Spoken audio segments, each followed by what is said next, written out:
Hello दोस्तों, ये video the 7 habits of highly effective people इस बुक से प्रेरित है। 4 हैबिट्स हमने पार्ट 1 वीडियो में देखे। इस वीडियो में हम और 3 हैबिट्स जानेंगे। So let's begin. Habit number 5, seek first to understand then to be understood. सोचिए, अगर आप एक चश्मे की दुकान में गए और शॉपकीपर को कहा, मुझे ठीक से दिखाई नहीं दे रहा है। शॉपकीपर ने तुरंत आपको उसका चश्मा निकाल कर दिया और कहा, ये पहन के देखिए। लेकिन आपको ब्लर दिखने लगेगा क्योंकि वो चश्मा उसका है, उसके नंबर के हिसाब से है। वो कहेगा, ऐसे कैसे, ये तो मेरे लिए कई साल से काम कर रहा है, एकदम ठीक। और आपको कैसे नहीं दिख रहा है? क्या आप उसके शॉप में वापस कभी जाओगे? नहीं ना। कम्युनिकेशन लाइफ की सबसे जरूरी स्किल है। आप अपने कई साल पढ़ना, लिखना और बोलना सीखने में लगा देते हैं, लेकिन सुनने का क्या है? आपको ऐसी कौन सी ट्रेनिंग मिली है जो आपको दूसरे को सुनना सिखाती है, ताकि आप सामने वाले को सचमुच अच्छे से समझ सके?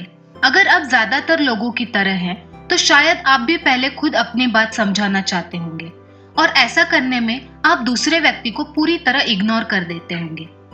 ऐसा दिखाते होंगे कि आप सुन रहे हैं, पर दरअसल आप बस शब्दों को सुनते हैं, पर उनके असली मतलब को पूरी तरह से मिस कर जाते हैं। आप जो सुनते हैं उसे अपने आप से तुलना कर देखते हैं कि ये सही है या गलत, और इस वजह से आप दूसरों की बात खत्म होने से पहले ही अपने मन में एक धारणा बना लेते हैं कि अगला क्या कहना चाहता है। ऐसा न करें। आप सामने वालों को ये समझने दें कि आप उनकी फीलिंग समझते हो, और फिर वो भी आपको समझने लग जाएंगे।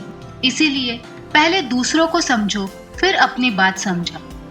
Habit number 6, synergise. जैसे हमने बचपन में सुना है, एक पिता अपने बच्चों को एक एक करके लकड़ियों के गट्टर तोड़ने के लिए कहते हैं, लेकिन 4 बच्चों में से वो गट्टर कोई तोड़ नहीं पाता। लास्ट में पिता ने एक एक लकड़ी निकालकर तोड़ने को कहा। 2 मिनट में चारों ने वो काम खत्म कर दिया। सरल शब्दों में समझते हैं तो 2 दिमाग एक से बेहतर है। सिनर्जाइज करने का अर्थ है रचनात्मक सहयोग देना। ये टीम वर्क है, पर ये यूं ही बस अपने आप ही नहीं होता। ये एक प्रोसेस है, और उसी प्रोसेस से लोग अपने एक्सपीरियंस और एक्सपर्टीज को उपयोग में लाते हैं। अकेले की अपेक्षा में वो एक साथ कई अच्छा रिजल्ट दे पाते हैं। सिनर्जी से हम एक साथ ऐसा बहुत कुछ खोज पाते हैं जो हमारे अकेले के खोजने पर शायद ही मिल पाता। इसीलिए तालमेल बैठाना जरूरी है। Habit number 7, sharpen the saw. एक आदमी 5 घंटे से पेड़ काटने की कोशिश कर रहा है, लेकिन पेड़ कट नहीं रहा है। दूसरा आदमी आकर उससे कहता है, अरे भाई, इतनी मेहनत क्यों कर रहे हो?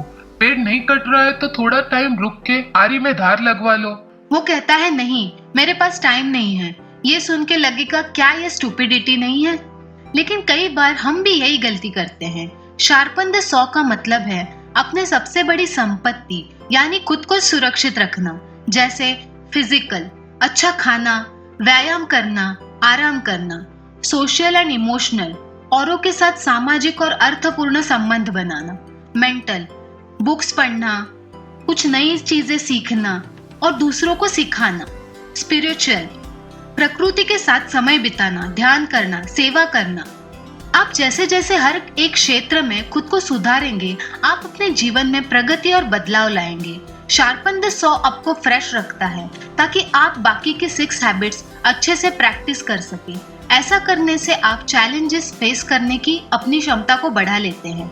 बिना ऐसे किए आपका शरीर कमजोर पड़ जाता है, मस्तिष्क बुद्धि रहित हो जाता है, भावनाएं ठंडी पड़ जाती है, स्वभाव असंवेदनशील हो जाता है और इंसान स्वार्थी हो जाता है। और ये एक अच्छी तस्वीर नहीं है। बस इतना याद रखिए कि हर दिन आपको खुद को रिन्यू करने का एक नया अवसर देता है खुद को रिचार्ज करने का। बस जरूरत है डिजायर, नॉलेज और स्किल की।